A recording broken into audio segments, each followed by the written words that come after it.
Hey everyone, welcome back to Financial Futures. Hope you're having a fantastic day so far. In today's video, we're going to cover some exciting updates for August 2024. Certain beneficiaries of Social Security will be receiving not just one, but two payments this month. We'll be going over who can expect to receive these two payments and why. Plus, we'll discuss whether a potential Kamala Harris presidency would be a good thing or a bad thing for Social Security, and we'll be discussing the new insolvency date of 2035, as projected by the latest report from the Social Security Board of Trustees. I've got all the details and numbers you need to know, so let's get into it. But before we dive into the main content, if you wouldn't mind helping me out real quickly by giving this video a like, it really helps out with the good old YouTube algorithm. Also, consider subscribing to my channel if you haven't already. Okay, diving right into our first story of today's video, would a potential Kamala Harris presidency be good or bad for Social Security? How likely is a Kamala Harris presidency?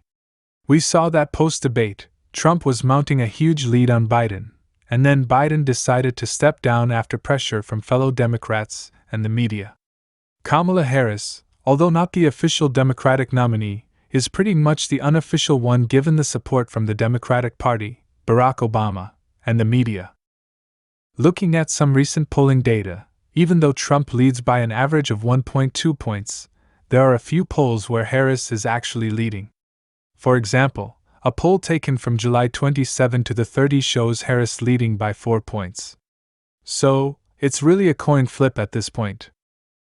So, what exactly would a Kamala Harris presidency mean for Social Security? According to the Motley Fool, we could see larger cost of living adjustments, COLAs, for Social Security recipients. Each year, seniors eagerly await news of the upcoming COLA, which often disappoints. The 2025 Social Security COLA is estimated to be lower than 2024, which was a sharp decline from 2023. Biden has talked about boosting Social Security COLAs by using a more appropriate index, the CPI, which measures the costs experienced by the elderly more accurately than the CPIW. Harris is likely to push towards this change or even use both indexes to ensure the highest possible adjustment each year. Additionally, we could see more revenue pumped into Social Security as the wealthy are forced to pay up. Biden wanted to impose Social Security taxes on earnings above $400,000, but Harris has backed legislation that would subject all income above $250,000 to Social Security taxes.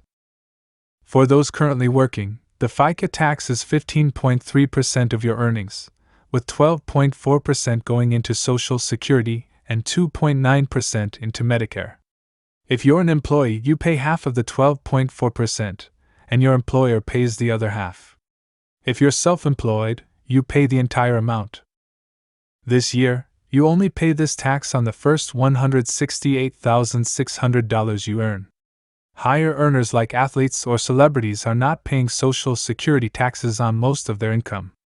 Harris would push to tax earnings above $250,000, significantly increasing funds for Social Security.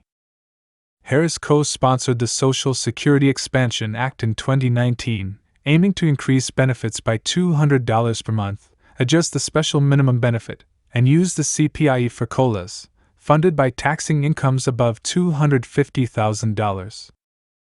Now, moving into our next story, certain beneficiaries of Social Security will receive two payments this August.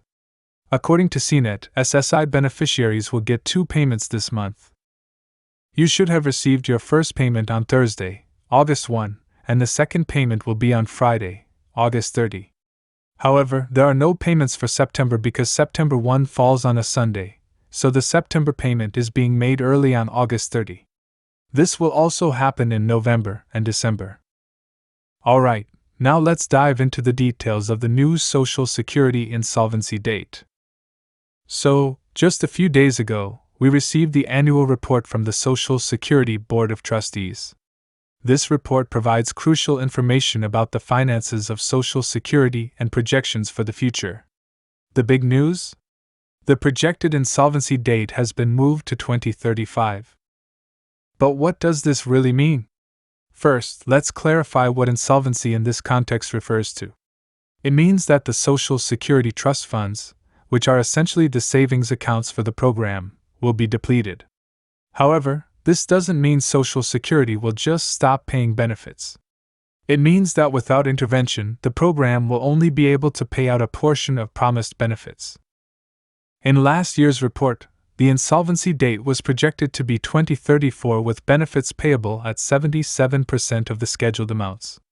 This year, the date has been pushed out to 2035, and benefits would be payable at 83%. So, while we're still looking at a potential shortfall, it's a bit better news than last year. Why the change? In short, it's due to various factors including changes in economic conditions, payroll tax revenues, and benefit outflows.